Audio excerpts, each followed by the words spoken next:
বিসমিল্লাহ। আজ রান্না করব খাসির মাংস দিয়ে আর ছোলার ডাল দিয়ে। কড়াইতে তেল দিয়ে দিব।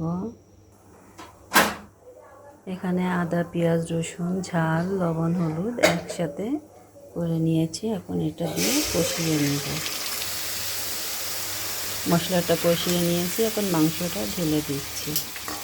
মাংসটা ভালো করে কষিয়ে নেব। তেজপাতা, গরম মশলা দিয়ে দিব। মাংসটা ভালো করে কষিয়েছি, এখন ডাল আর আলু দিয়ে কষিয়ে নেব। ভালো করে কষিয়েছি, গরম পানি করে রেখেছি, এটা দিয়ে দিব।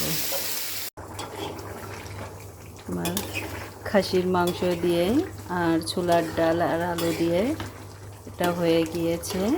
এখন এটা আমি বন্ধ করে রেখে দিব। দেখুন কালারটা কত সুন্দর হয়েছে, খেতেও খুব সুস্বাদু হবে। আল্লাহ হাফেজ।